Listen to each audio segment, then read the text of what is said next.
नमस्कार, मी रोहित वसंतराव पाटील. भारतीय जनता पार्टीच्या सरकारने सुरू केलेल्या योजनांच्या आणि विकास कामांच्या व्हिडिओ सिरीज मध्ये मी आपल्या सर्वांचं स्वागत करतो. महाराष्ट्राचे लोकप्रिय व कार्यक्षम उपमुख्यमंत्री आदरणीय श्री देवेंद्र फडणवीसजी व भारतीय जनता पार्टीचे प्रदेशाध्यक्ष आदरणीय श्री चंद्रशेखर बावनकुळेजी यांच्याकडून प्रेरणा घेऊन भारतीय जनता पार्टीचे प्रदेश सरचिटणीस आदरणीय श्री विक्रांत पाटीलजी व भारतीय जनता युवा मोर्चाचे महाराष्ट्राचे अध्यक्ष आदरणीय श्री राहुल लोणीकरजी यांच्या संकल्पनेतून या व्हिडिओ सिरीजला आपण सुरुवात केलेली आहे. तर या व्हिडिओमध्ये आपण राफेल जेट खरेदी आणि त्यावरती झालेले खोटे आरोप या संदर्भात माहिती पाहणार आहोत. मोदीजींच्या सरकारवर 8 वर्षांच्या कार्यकाळामध्ये राफेल जेट खरेदी वगळता भ्रष्टाचाराचा कोणताही आरोप झाला नाही. या आरोपात काहीही तथ्य नाहीये असा स्पष्ट निर्णय आदरणीय सर्वोच्च न्यायालयाने दिलेला आहे.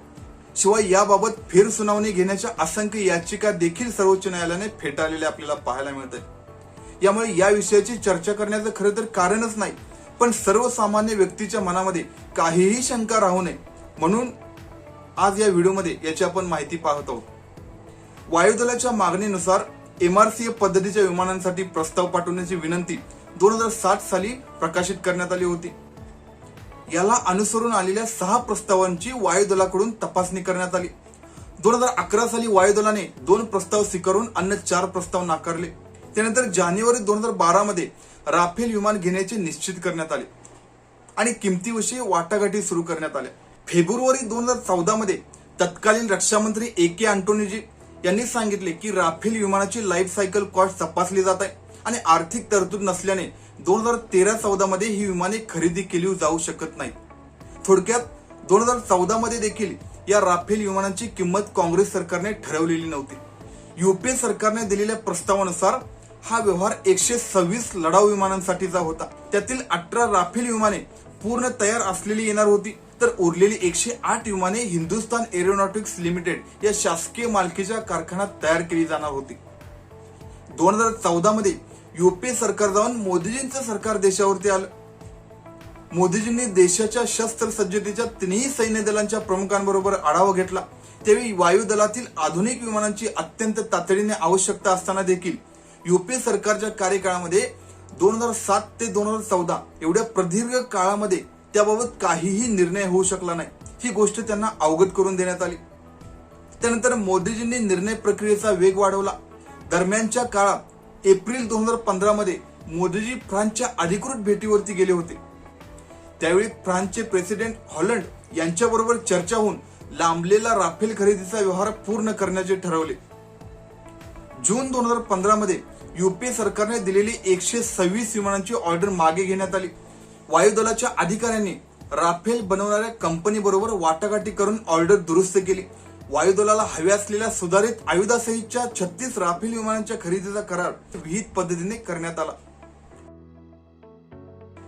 आपल्या 10 वर्षांच्या कार्यकाळामध्ये राफेल खरेदीवरती निर्णय न होऊ शकल्यामुळे काँग्रेस आणि UPAच्या नेत्यांना मोदीजींच्या कामाचा झपाटा सहन झाला नाही आणि आपल्या कार्यकाळातील अकार्यक्षमतेची चर्चा होऊ नये आणि मोदीजींचे कौतुक होऊ नये म्हणून त्यांनी स्वतः आणि वेगवेगळ्या हस्तकांद्वारे या राफेल खरेदी कराराविषयी बेछूट आरोप करायला सुरुवात केली. त्याचवेळी सर्वोच्च न्यायालयात देखील अनेक जनहित याचिका दाखल करून राफेल खरेदी व्यवहाराची कोर्टच्या देखरेखीखाली चौकशी करण्यात यावी अशी मागणी करण्यात आली. या सर्व याचिकांची सुप्रीम कोर्टाने एकत्र सुनावणी घेतली. याचिकाकर्त्यांच्या वतीने अनेक नावाजलेल्या वकिलांनी युक्तिवाद केले. दिनांक 14 डिसेंबर 2018 रोजी सुप्रीम कोर्टाने या सर्व याचिका फेटाळून लावल्या. तत्कालीन मुख्य न्यायाधीश रंजन गोगोईजी यांच्या खंडपीठाने आपल्या आदेशात स्पष्ट नमूद केले की राफेल खरेदी व्यवहारामध्ये कोणतीही चुकीची गोष्ट आढळली नाही. आम्ही हे प्रकरण अतिशय विस्तृत पद्धतीने अभ्यासलेलं आहे आणि आमचे पूर्णपणे समाधान झालेले की या संपूर्ण निर्णय प्रक्रियेमध्ये शंका घ्यावी असे काहीही घडलेले नाही. राफेल खरेदी करारात आम्हाला एकही चुकीची गोष्ट आढळली नाही.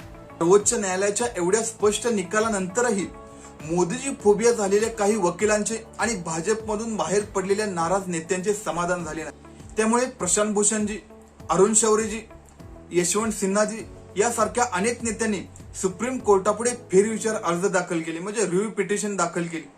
त्याची सुनावणी होऊन पुन्हा 14 नोव्हेंबर 2019 रोजी सुप्रीम कोर्टाने हे सर्व रिव्ह्यू अर्ज फेटाळून लावले.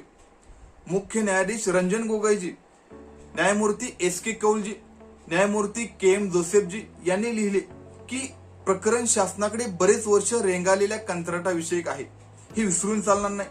या पिटिशन मधील सीबीआय चौकशी, FIR दाखल करणे या सर्व मागण्यांवर पूर्वी त्यातील तथ्य किती आहे याचा विचार झालेला आहे. या पिटिशन मध्ये नव्याने विचार व्हावा असे काहीही नाही. त्यामुळे हे सर्व अर्ज फेटाळून लावले. याच केसमधील मीनाक्षी लेखीजी यांनी राहुल गांधीजी यांच्या विरुद्ध दाखल केलेल्या कंटेम्प्ट ऑफ कोर्टचा अर्ज कोर्टासमोर आला. या अर्जाच्या सुनावणीवेळी या प्रकरणात राहुल गांधीजी यांनी आपल्या वकिलामार्फत लेखी माफीनामा सादर केल्याने हा अर्ज निकाली काढण्यात आला. राफेल प्रकरणातील सर्व खोट्या आरोपांच्या मागचा मूळ उद्देश राजकीय होता. 2019च्या सार्वत्रिक निवडणुकीत खोटे आरोप करून मोदीजी विरोधकांनी जनतेची भूल करण्याचा प्रयत्न केला होता. काँग्रेसच्या प्रत्येक नेत्याने प्रत्येक वेळी वेगवेगळी खोटी आकडेवारी देऊन जनतेची दिशाभूल करण्याचा फार प्रयत्न केला. परंतु सुप्रीम कोर्टाने वारंवार दिलेले स्पष्ट निर्णय जनतेसमोर होते आणि जनतेचा मोदीजींवर विश्वास होता. त्यामुळे केवळ राजकारणासाठी केलेल्या खोट्या आरोपांकडे जनतेने साफ दुर्लक्ष केलेलं आहे. तर आपण या व्हिडिओमध्ये राफेल जेट खरेदी आणि त्यावरती विरोधकांनी केलेले खोटे आरोप या संदर्भात माहिती पाहिली. धन्यवाद.